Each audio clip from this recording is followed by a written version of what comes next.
Welcome to the Darwinian Delusions channel. We're going to do something different today. What I want to do is speak about Darwinian evolution as a religion and the sort of experiences of someone who used to believe in Darwinian evolution. And on this show today, I have with me Jerry. Assalamu alaikum, bro. Assalamu alaikum. How you doing, bro? Yeah, alhamdulillah, I'm good. Just arrived here, Brother Sabur, he caught me nicely and we've set up a little impromptu video. He didn't come with any intention. I just thought, okay, you know what? Let me just get this on video. So Jerry, alhamdulillah, he's one of the brothers who goes out with us to convey the message of Islam. He used to be you an atheist for 15 years. 15 years. Solid atheist. Pretty, I'd say about 90% on a scale of percentages. So like in strength. You believe in materialism. You believe that the universe, there's no God. Darwinian evolution is true. I was absolutely stern on the fact that there was no God, but I was in flux with regards to evolution being true. I mean, anytime I actually thought about evolution, just using my own common sense, I couldn't believe in it. Really? But my nafs was pulling me towards the other direction, because I was also surrounded by other atheists. And, there's that slight uncertainty there. Oh, there always was, yeah. There always was. But like any time I dug deeper into it, I started to doubt it, because it just doesn't make sense from a common sense point of view that apes can transition into humans. And it all is a blind chemical, physical process, just running on its own, and it just leads to everything. Well, the reason most people push evolution is they say that creatures adapt to their circumstance, but apes are already perfectly adapted to their natural environment. Whereas if you put us in their environment, we're going to fail and die very quickly. And the environment we live in right now is not something we adapted to. It's quite the opposite. It's something we adapted to suit us. So the premise of evolving to suit our needs, it just falls down immediately. We're changing the environment all the time. Exactly. And like, why do we not still have a bunch of transitionary phases in between apes and us? Well, also another way of thinking about it is, the whole thing that we can go to space, we can do quantum mechanics, we can sit here, we can film, we can do these things, yet, our cousins are still throwing bananas at each other in the jungle. Rocks. So there's a difference. Now, why I wanted to get your sort of opinion on this is, if you remember a few weeks ago, I was getting you to check this material on Darwinian evolution, and you started saying some interesting things. Now, do you think most of the atheists out there, they actually understand it and they believe in it, or do you think it's just like a sort of social thing?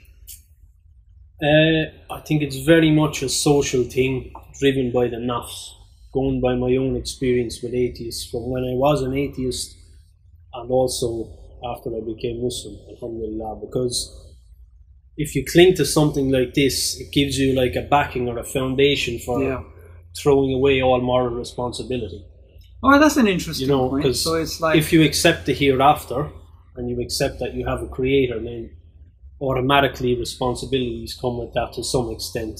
So that's why I believe my nafs was pulling me towards the evolutionary materialistic side of things, although like I say, when I actually stopped by myself and thought about it as an atheist, it didn't make sense. Okay. Now that's very interesting, because sometimes when I go out and I speak to people, and I'm sure you have the same experience, and you say to people, where did we come from, they just give you a label, read this book, or Dawkins said this or whatever, but they don't have a clue. No. They literally don't have a clue.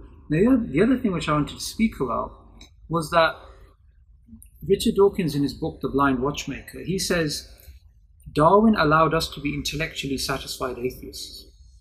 Right?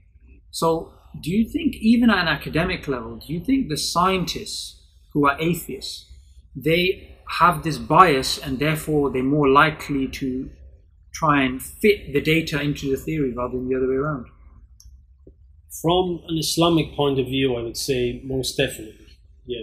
I mean, from their point of view, the scientists, the particular scientists that you're speaking about, I mean, why did they even pursue science?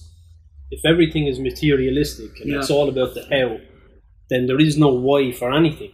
You know, there's no reason for us to even listen to their conclusions, because what they are doing for them is just completely baseless. So yeah, maybe lack of honesty is one of the big basically you're barriers speaking for them. about, you know, nihilism, everything being Yeah, the same. nihilism. Yeah. And it's interesting because I remember, I think once we were speaking about this a few weeks ago, you believed in that.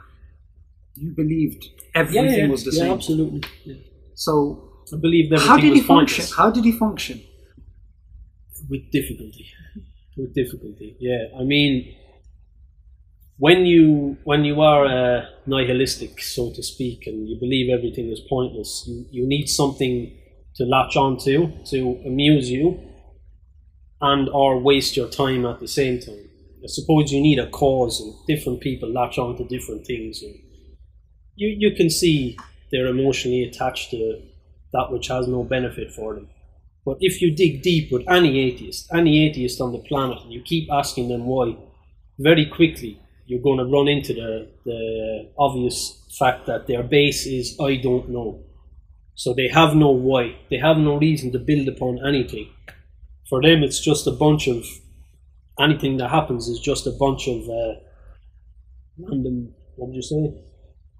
Just random molecules. Random events. Yeah, random event on top of random event on top of random event, including their pursuit of science.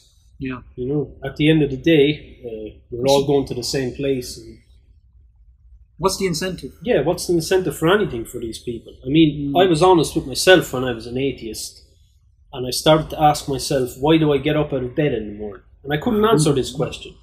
I could put fake answers up, but deep down, something within me had to acknowledge that I couldn't answer this question. And I suppose they would say they want to make the world a better place through their pursuit of science, but if the world is pointless and random, it cannot be made better. They're basically deluding themselves, because that which is pointless remains pointless, doesn't it? You need a foundational reason for everything you do, or you're just wasting your time until you pop your clogs. You know, I mean, Absolutely. You're just going to the same place. You're just going to go to the grave, and that's going to be the end of it all.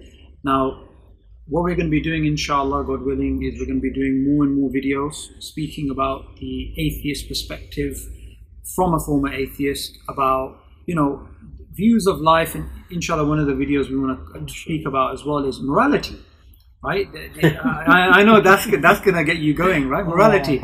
How does morality make sense from an atheistic perspective? So, Darwinism is actually a religion because it's accepted. it's dogma, isn't it? It's dogma, right? They don't understand it, yet they still accept it.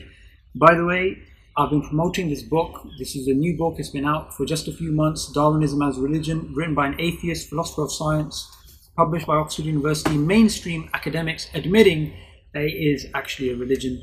Jazakallah khair for joining me on the show. Well, yeah. Inshallah, we'll have you soon as well. Assalamu alaikum. Wow.